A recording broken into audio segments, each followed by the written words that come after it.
Chapter 28, Part 2. To leave. Why? Because it's my busiest day of the year. I've read that bit, but I'll read it again.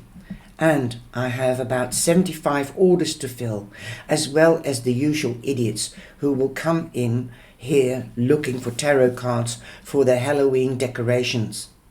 And just like that, we are on the street again. I have no idea what to do with this person. By the looks of things, he has no idea what to do with her, me, either. I guess I could go to school, I say helplessly. Aaron looks very worried. I don't think you can do that. Why not? I remember then what it looked like when Aaron tried to cross the street. I revised my question. What does it feel like? I don't know. Painful? He shuffles his hands inside his pockets. I think if you were in a different building, it would be. Fine, I snap. Fine. You were the one who drank. I know. We could wait in the pub or the cafe or something. The thought of that much time alone with Aaron, having to hear his carefully articulated tragic backstory is too much. It's not that I don't necessarily believe him. I don't think he would lie about the housekeeper. But I also know what a politician he is and how good he is at arranging a story. Fine, I tell him. But I need to go get some homework out of my locker. Let's head up there. You can wait while I get it. We walk towards school, mostly silent. I think we are both exhausted with talking to each other. I look at my phone, refreshing small private ceremonies Instagram feed. Dee posted a selfie of them on the train this morning with a simple "on the road" caption. Rue has his jumper rolled into a pillow and is attempting to sleep. Rue is on tour then, Aaron says. Yes, a pause. That's cool. I glare at him, the full force of my hatred coming back again, teeming through me. Oh, you are a fan now, are you? You don't think he's against God? You are not going to throw anything. I never threw anything. We get to school. The late morning classes are in session and the building is still. A blinding beam of white sunshine comes out from behind the clouds. Not warm, but bright, and small rocks of hailstone begin to melt beneath our feet. The street gate leading down to the sixth year terrace is padlocked, so we have to jump over it. I feel a pang of sadness for Rue, who wouldn't have sprung the lock open in a second. He'll be in Dublin now, getting ready for the show, thinking what? Thinking that his teenage girlfriend is mentally deranged and she'll snap out of it with time. Does any part of him still believe in what happened to us? The door downstairs leading into the canteen is thankfully unlocked. Wait there. Wait here, I say to Aaron quickly. I'm just going to grab some stuff. I'll be 5 minutes. I clock Aaron's looking around, seeming fascinated and confused by the random assortment of abandoned lip balm, old magazines and dirty tea mugs. I suppose he is used to American high schools, which seem to have the population of small towns. I'm going to wait outside the door and smoke. He steps into a stairwell leading to the street and closes the door, leaving it ajar. As I move through the corridor, I can hear class happening in the adjoining room. I stop for a moment and listen. The teacher's voice is too muffled to make out words, but she's in full flow in what sounds like German. Heather's door is ajar. It suddenly occurs to me that now would be the good time to bring her in. She knows about Aaron, and I trust her, knowing whether or not he can now be trusted. I peek into the room. It's empty, but it looks, by the looks of her handbag on the desk, she's in the building. I find myself drawn to the same spot that always confuses me about this room. The moulding paint just behind Miss Banbury's desk, which is getting worse with each passing week. Freckles of grey-green rot are moving up the wall, and the paint has completely buckled inward. The centre of the rot, which began as a little vein of faint blue, has now turned to a circle of deep black. The whole wall looks like a diagram of the inner earth. A molten black core, then a mantle of brown-green surrounding it.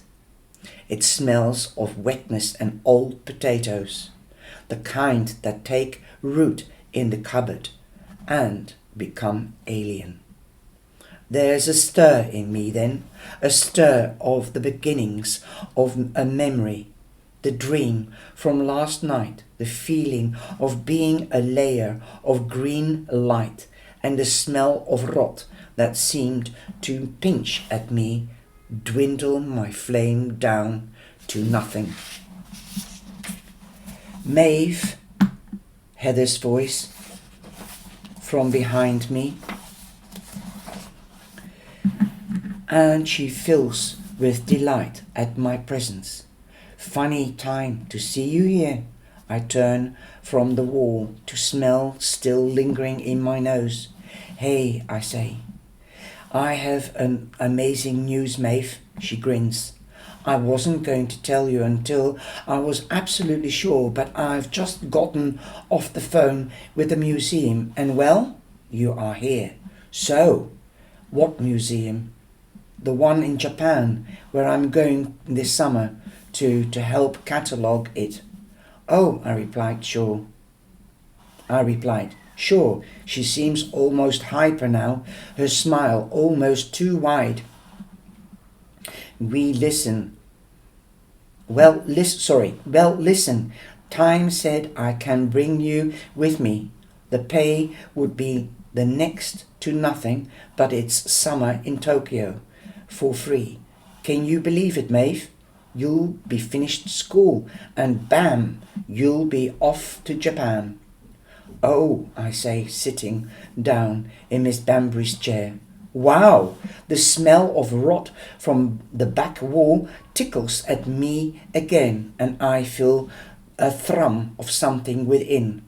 Something like the green light that I felt last night. I need to talk to you, I say. It's about the children. They are draining the well, which I guess you probably knew already, but now Aaron has left them and is helping us. He's going to help us take them down. Heather looks a bit taken aback, but not really as shocked as I would have expected. Well, gosh, did he tell you that?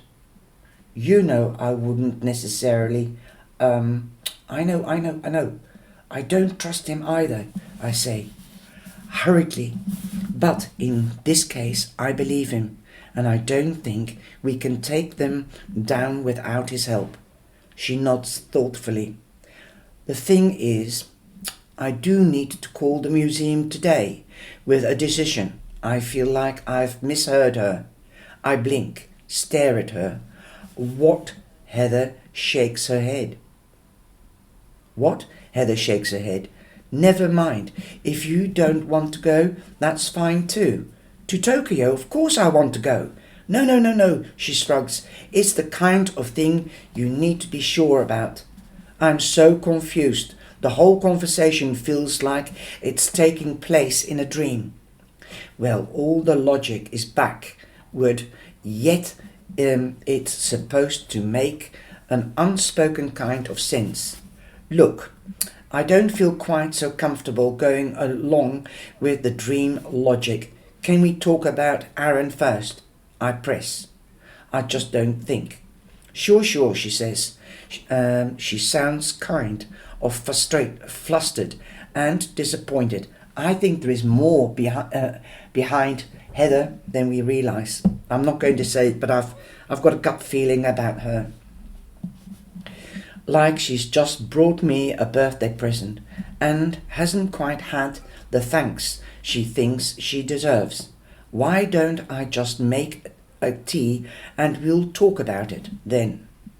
Properly, I mean. Yeah, and we can definitely discuss the Japan stuff too, right? She raises her eyebrows slightly as she turns to the door. Well, we'll see, she replies, her voice still disappointed. I sit there and wait for her to come back, feeling uncomfortable, feeling like something isn't right. Wow, this is brilliant.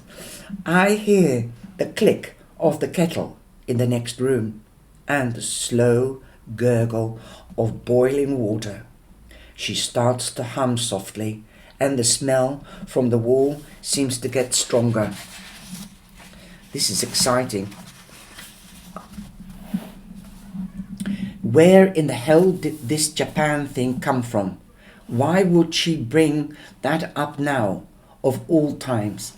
I imagine myself riding the subway in Tokyo, having the kind of cool life that naturally unfolds, event by event, rather than one dictated by college or a vocation.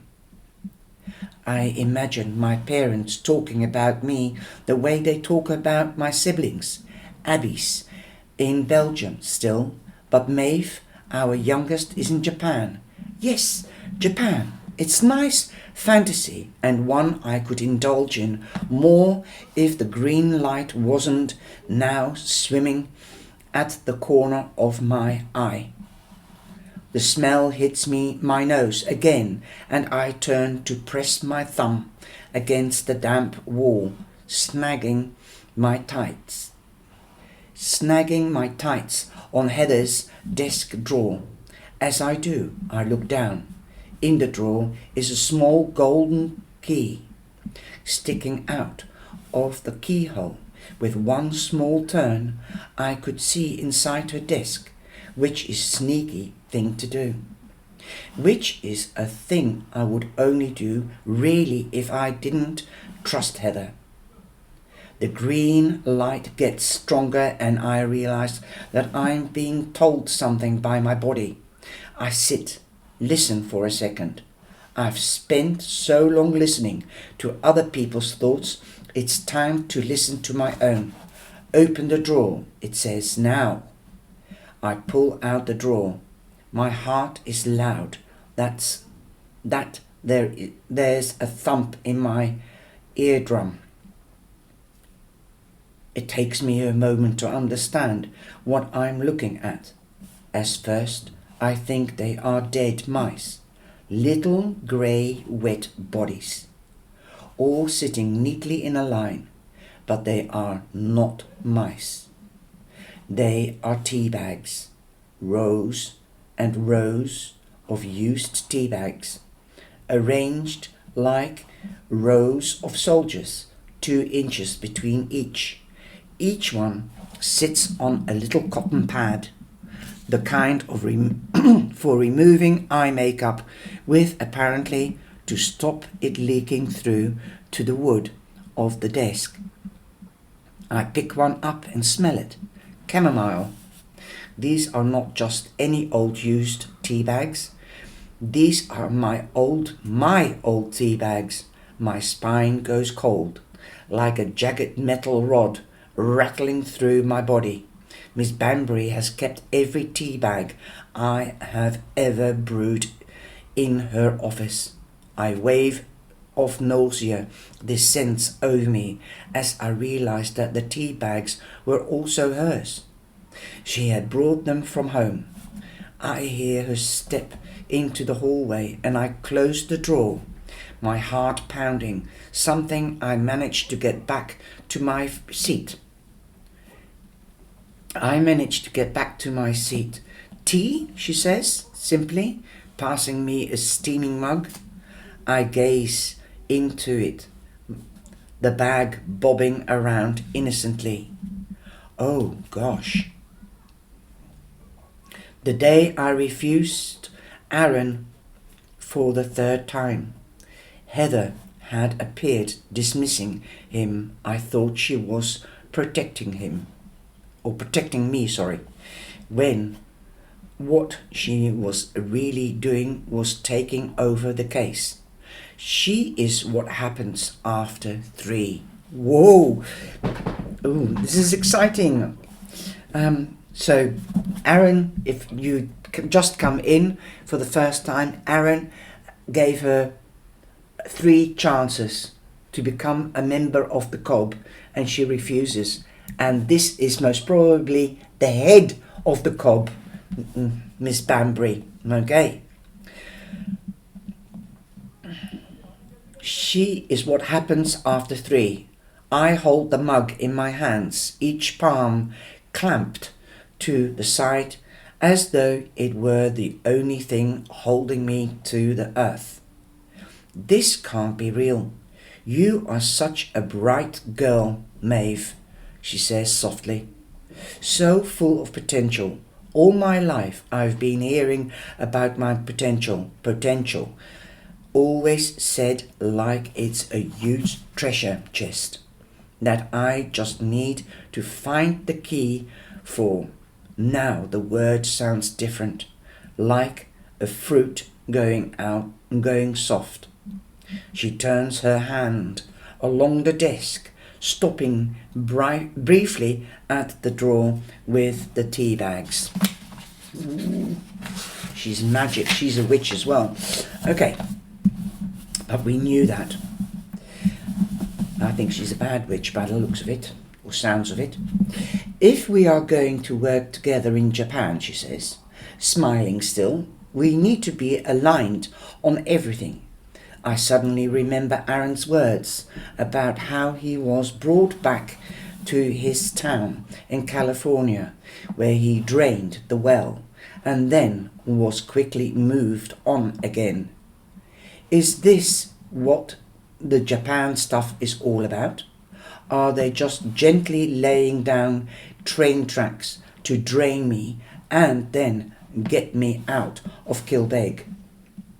The green light in my head surges again, starts to climb around this thought and reject it. I'm starting to appreciate the green light. All the months of me following tales of other people's light. And I never even thought to question what my own might look like. Now, she says primely, what is it you want to say to Aaron, about Aaron? The flowering of the green light is so beautiful that it takes me a moment to realize that I can't move. Ooh, she's done a charm on her, I think. Well, that was chapter 28, and we're going on to chapter 29. Have a beautiful Christmas, as it is Christmas Eve today. Bye-bye.